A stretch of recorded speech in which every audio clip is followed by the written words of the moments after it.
of New York, 1990, compelling, thrilling, gritty, urban drama.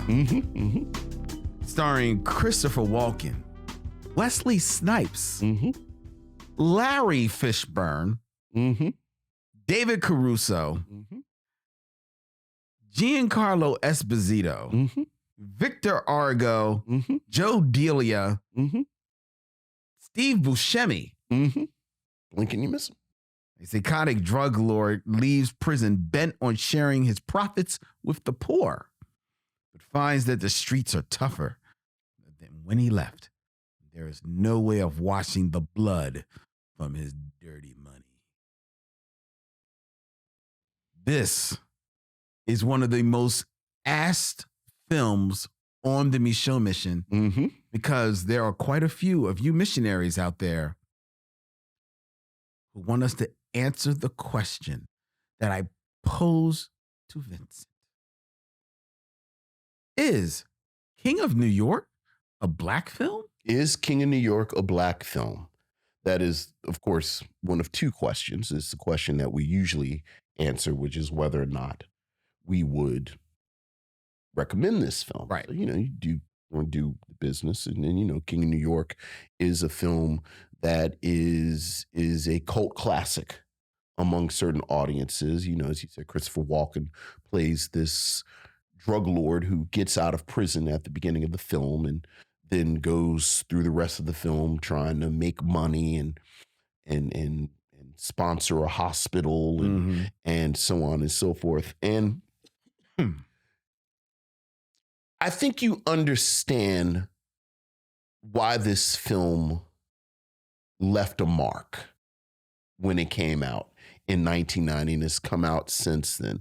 As you mentioned, it is it's got good bones, or rather, it has bones that I like anyway. It's written by Nicholas St. John, directed by Abel Ferrara. And when you look at the films that these two have worked on together, besides this, they worked on two films that I'm very fond of.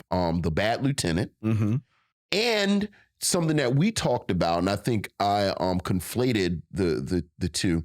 They actually worked on a film called Body Snatchers, which was a remake of Invasion of the Body Snatchers. I said it was with Nicole Kidman, but Nicole Kidman was actually in the version called The Invasion. Okay. So Body Snatchers came out in 93. The Invasion came out in like 2008, 2009, which, very quick sidebar, I think Invasion of the Body Snatchers has beat I Am Legend, where it is a film that has been made 4 times and all 4 versions are good. So I like them. I like them as a team. And I think Abel Ferrara's direction is very confident, like very confident. I think he kind of establishes these places very much 1990 New York. This sort of, people describe it as a neo-noir. A lot of scenes shot at night, a lot of scenes in the rain. Fairly quick scenes too. Like he gets in, gets out. I think part of his confidence, frankly, you see it with how sparse the script is. Yeah. I was looking at it, and I when the film comes on, for almost 10 minutes, there's very little dialogue. There's one of the first rival that Christopher Walken's character, Frank White's gang kills, speaks some Spanish to some women in the apartment that he's in. And even when Frank White gets out of prison and the women in the car talk to him, he answers questions yes or no. And so that there isn't that. Christopher Walken himself doesn't get a substantial line of dialogue most of for the movie. 15 minutes. And then when he does talk, as you said, for most of the movie, he doesn't talk that much. the story itself is one that even in 1990, you knew this story. You know, the rival drug lords, or rather rival criminals, and some overzealous police, and there are no real surprises in the film at all.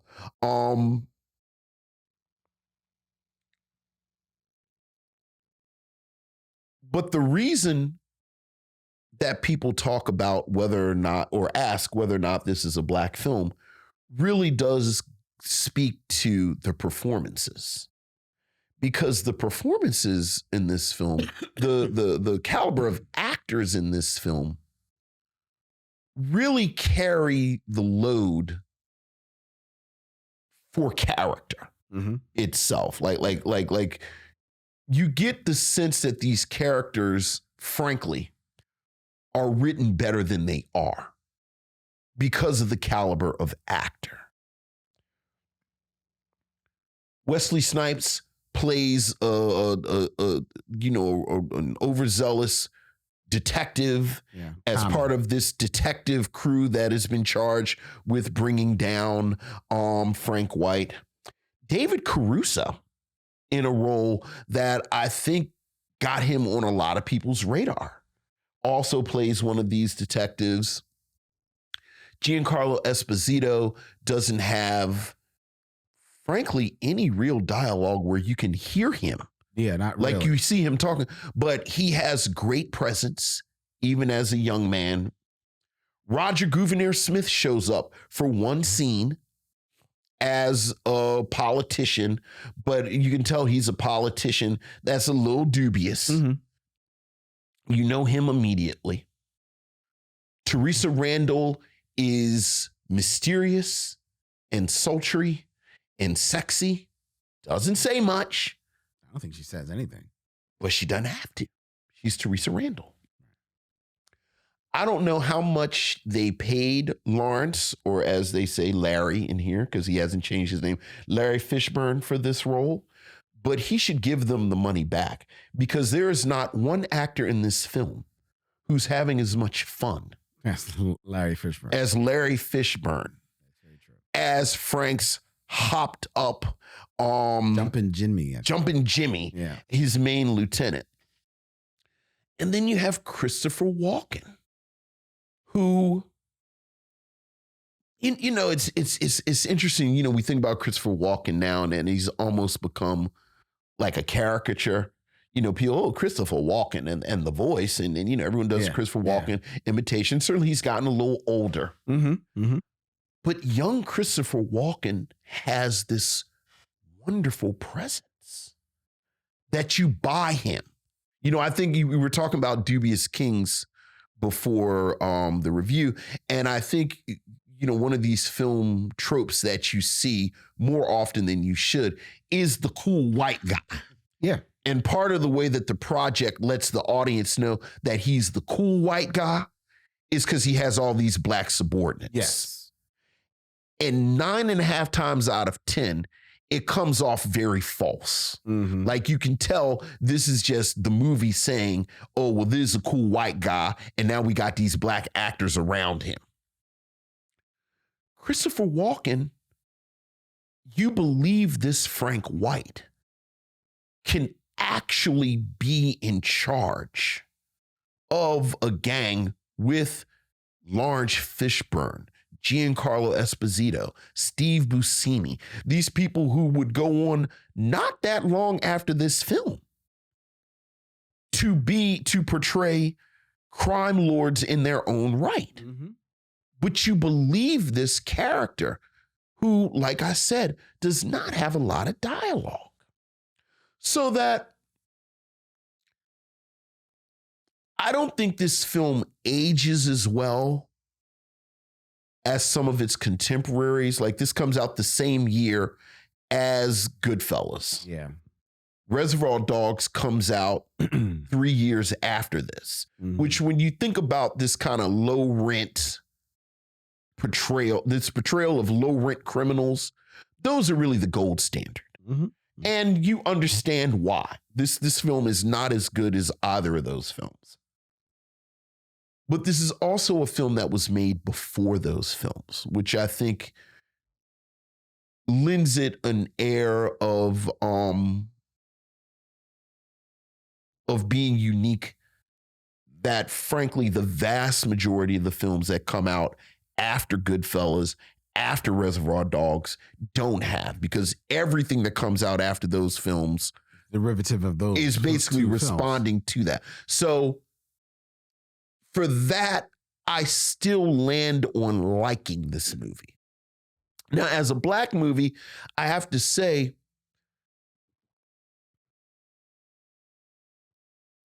as politely as I can, I wonder how recently someone watched this film. Those people who are calling for it, argue for this being a black film. Because while certainly the black performances are good in this film, and the black actors outnumber the white, actors, this is Christopher Walken's film. Yeah. From the beginning through the middle and in the end. Yeah. So that, and his quote unquote antagonist is white, who, you know, I have to say, of all those actors that I just pointed out, Victor Argo, I thought was really good in here too. And I'd forgotten how good he was, because I think, and now I'll defend people who call this a black film, I think you leave the film and you think about those kind of firecrackery performances. Mm-hmm. And Victor Argo's is more of a slow burn. It's definitely, yeah. More of a slow burn, but I think it is one that today kind of stayed with me more than it. So enjoyed this film. Always enjoyed this film. Have to say, I didn't enjoy it as much as I have enjoyed it over the years. But no, this isn't a black film. Definitely saw this movie in a theater. And I remember, just like everyone else, like, oh, what am I watching? Right? It blew my mind. And loved it. Loving what I'm seeing on the screen. In my mind, oh, this is kind of like a dope story. You know, this guy's getting out of prison and he wants to change, but, you know, he's got to like more or less do one more job so that he can then change, you know?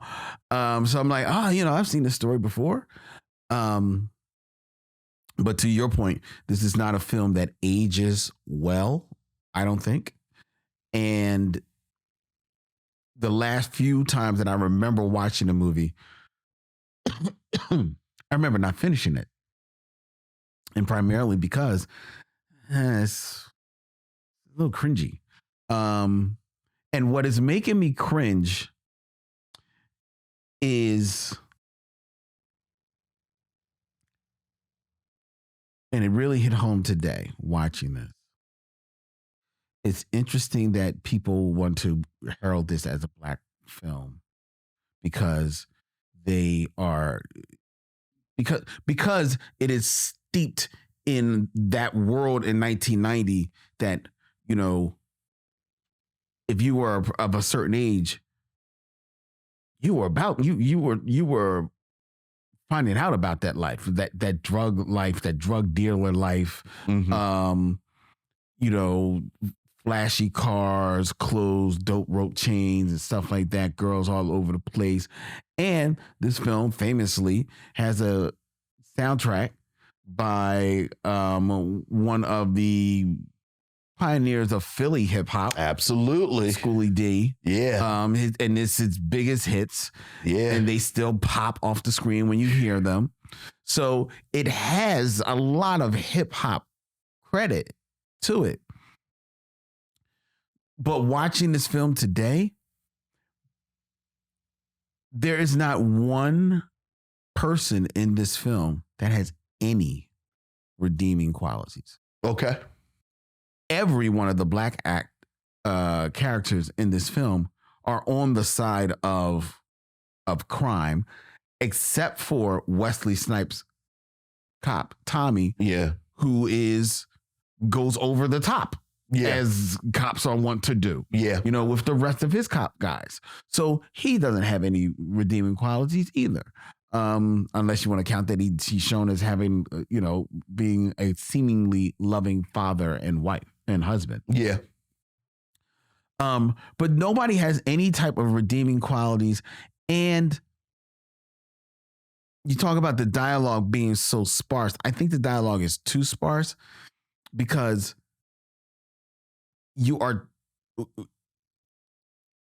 it is so sparse that you are told what is happening instead of like feeling it. So Frank White, a name that lives on in hip hop, talk about hip hop, is one of the aliases that Biggie Smalls would anoint himself with. Frank White gets out of prison and he wants to go straight. Yet he's out of prison 5 minutes and he's shooting people. He's killing. I don't know if he wants to go straight. He said he wants to do good. Right. He wants to do good. He wants to do good. Yeah. And he pays lip service in the middle of the film. Like, I just need 1 year. So he's kind of like setting it up that he kind of like wants to get, if not go straight, at least get out of this life. Right. I'm going to get into this life what I need. Give me 1 good year, and then so that I can then do good. Right. But meanwhile, he's orchestrating murders, hits, got his finger in the drug trade, in the skin trade, like all over. Hey man, I don't know if you've ever made an omelet, but yeah, I hear you. I know. But with all, like, we're told that. Yeah. More than shown it. Right? Absolutely. And we're told that he wants to, do better and give to this hospital. Yet he doesn't. At no time do you see him have any type of conflict with what he says he wants to do versus who he quite obviously is, right? And without that conflict, I myself found myself not caring about what he's doing at all. I'm sitting around here looking at Giancarlo Esposito, who we're introduced in the movie as one of his hitmen. And then for the rest of the movie, he's walking around like he's an accountant, right, with like a suit, right. He's actually keeping the books in one scene, in the middle of an orgy, right.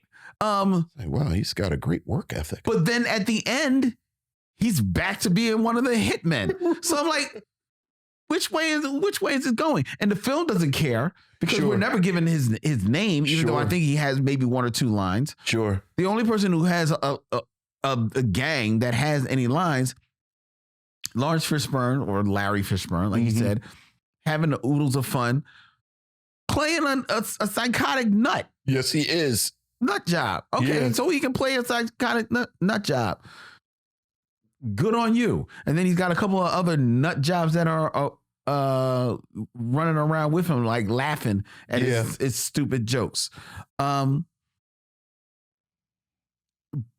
none of these characters, you talked about David Caruso and Wesley Snipes, they're partners as detectives who by any means necessary want to bring down Frank White, so much so that they actually pull a hit on Frank White and on his boards, which starts up the big, end scene, one long end scene.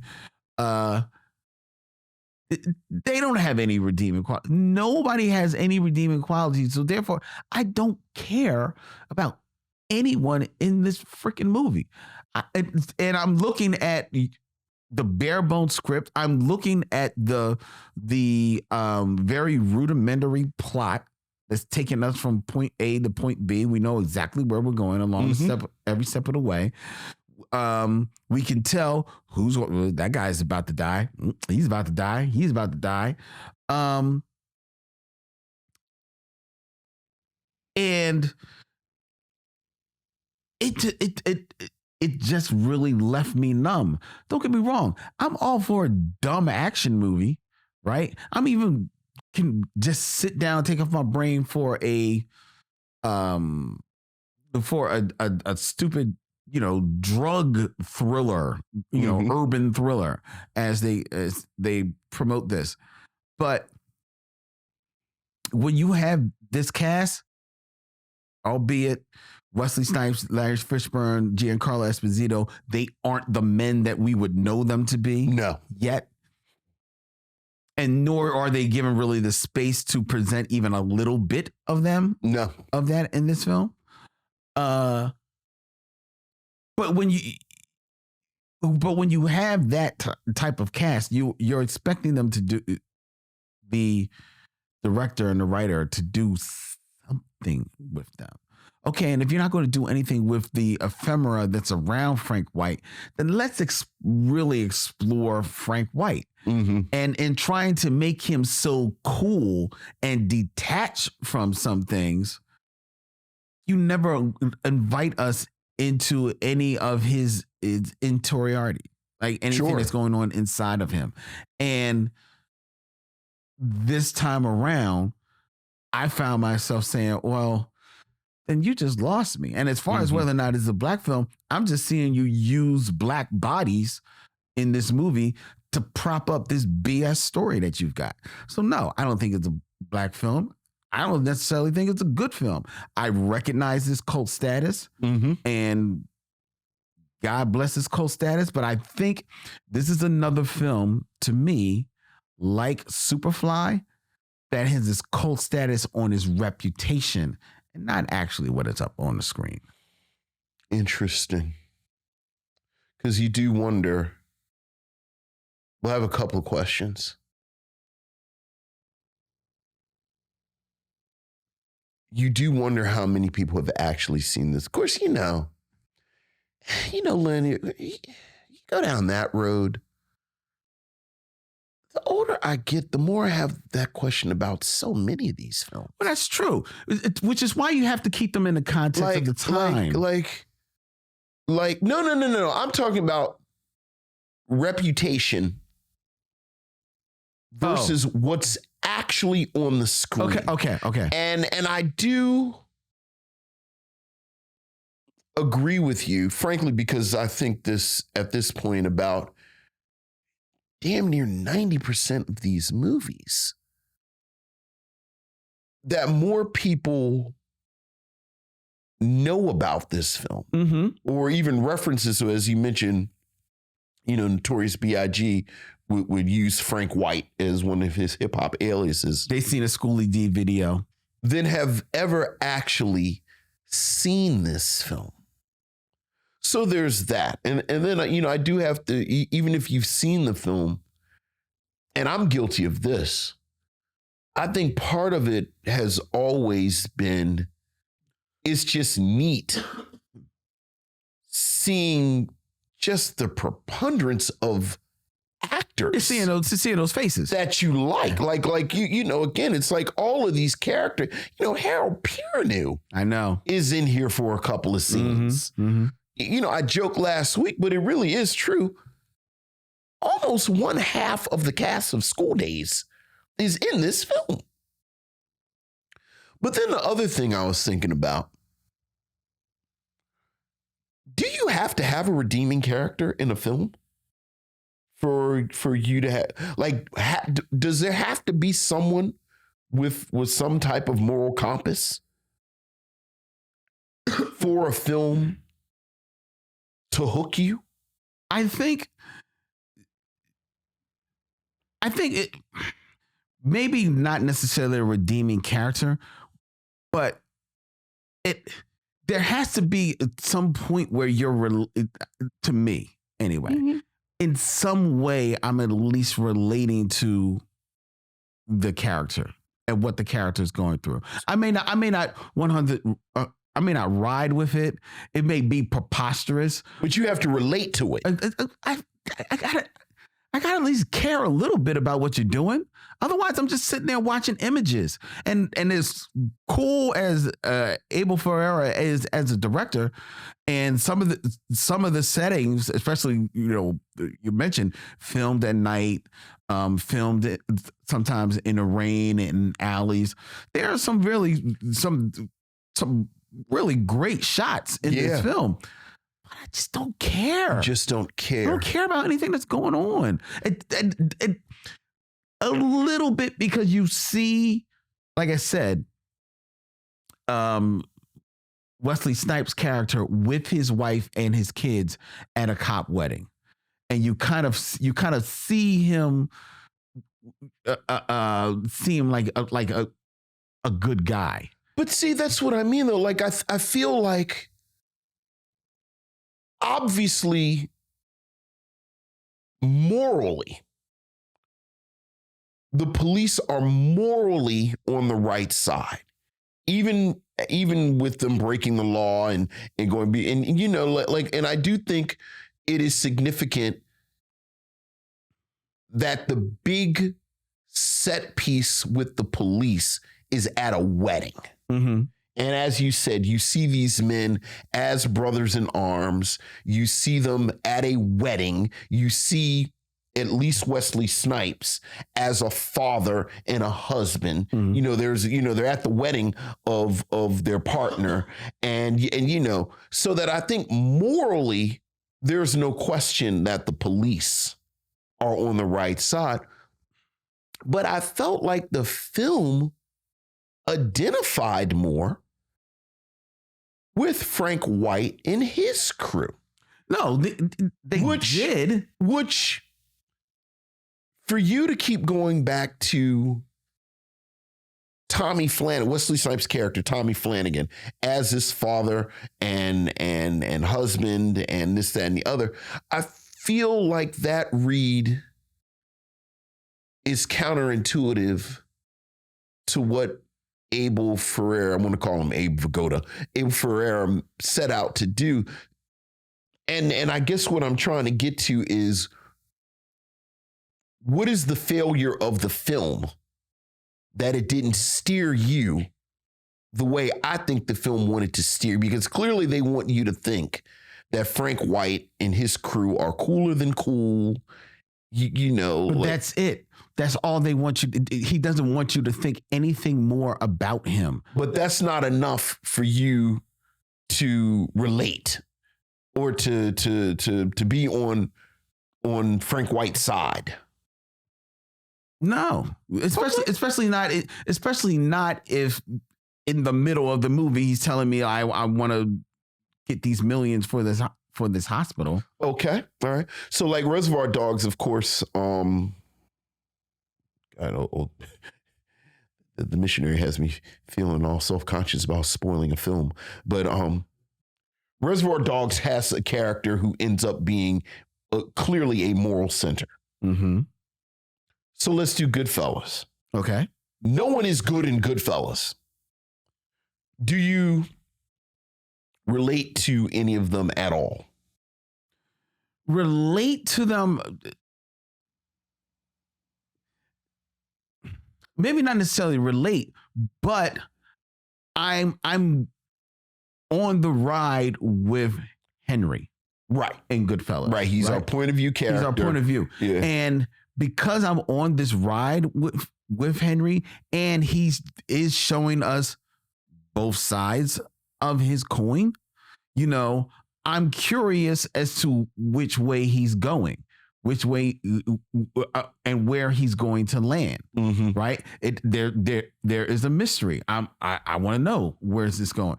With Frank, I don't care because I'm not shown anything. And you don't know Frank. Because there is this detachment, like you said. It's total detachment. So he's too cool to let us in. So I don't even care that you want to do for the... Okay, you say you want to get this money for the hospital. Why? This came to you while you were in prison. Why? We're never told. We're never even given any type of reason. No, you're right. If we even only see him as in one scene in Goodfellas, for all the stuff that Henry does, Henry still has a relationship with his brother who is crippled. Yes. Right? And that little bit still like humanizes him a little bit. Right. There's nothing humanizing about Frank White at all. It's all Sheen. It's all Sheen. Because even when he's saying it's about a hospital, you figure there's an angle here as well. Right. Because you're never given the other side of his coin. Right. So I don't care. Right. And you're not showing the other side of anybody else's coin, except, curiously, the only person is Wesley Snipes' character. Right. And I say other side because you're given the idea that he seems to be this like, good family guy, yet he is one of the cops that goes way over the top. Right. Gladly so. Right. He is one of the cops that takes Frank right off the street and throws him in a cop car basically for no reason. Yeah. And when he's a free man. Yeah. And the first one to lay hands on him. So you're seeing both sides of his coin a little bit, not much, because he's not supposed to be our vocal point. He's not the star of the film, but enough. And it's interesting that you see both sides of him, and Wesley Snipes then goes on next year to do New Jack City. Yeah. Well, again,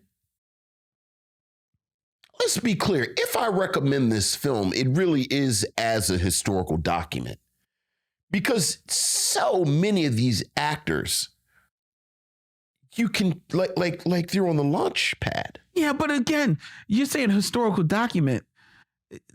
That's like saying Jackie Chan recommending Enter the Dragon because Jackie Chan blink is in one scene of the movie. No, it's not the same. I mean, they're in this more than Jackie Chan. Okay, but they're not.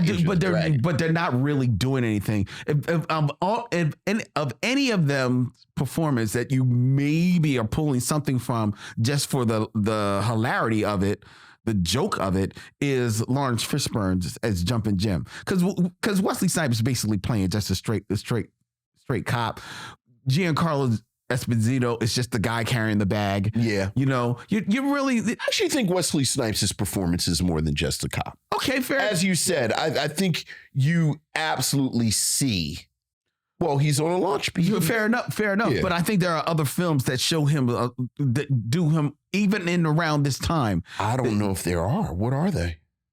Well, I mean, the following, just the next year, which is still set in the same kind of world. Yeah, it's set in this world. Yeah. It's New Jack City. Yeah, but New Jack City, he's a complete package. Oh, I mean, okay. Right? Like New Jack City, really, it really is pre-New Jack City Mo Better Blues, post New Jack City Mo Better Blues. I still don't think you're missing anything in the Wesley Snipes milieu if you don't see King of New York. And I like David Caruso. Who cares about David Caruso? I think David Caruso, before he frankly blew up his career. I was about to say start reading his own press releases. Yeah. But I think he was the real deal. No, he's talented, but he's not doing anything that great in this movie. I think he's good. He's maybe given one good, halfway decent scene, and that's the scene where spoiler alert, Wesley Snipes dies. Yeah, that's a good scene. Yeah. Is it a black film? Oh, it's definitely not a black film. Okay, so we're landing on that. Hey, it's definitely not a black film. Again, I think, I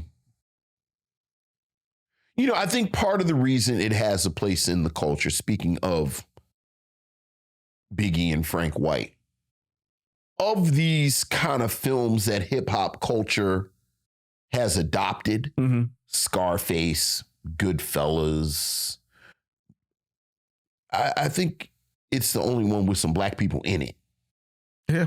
So, yeah, I think that kind of spoke, I think that resonated. And again, of the cool white guy with black subordinates, this is probably the best one I've seen.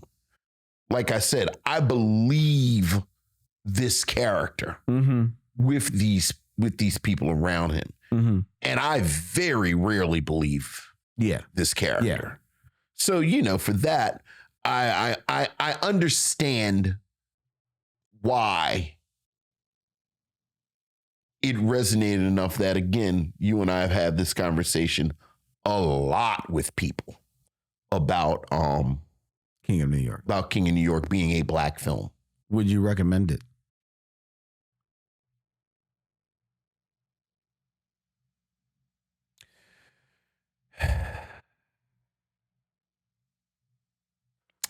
Don't know if I would. Because I don't know if you need to see.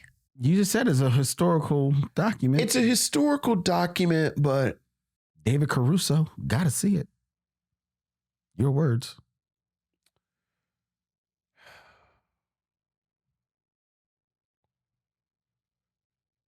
You know, to use some of your language, I think this is a film that the attributes work, even if you see it in chunks. So, like, you know, there's maybe the most famous scene from the film is when Frank White gets home. And, you know, Christopher Walken has this wonderful little dance moment, and everybody's in the room with him. Like, I think if you watch that scene,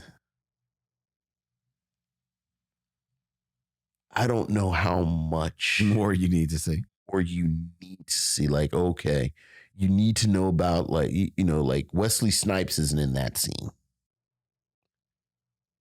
But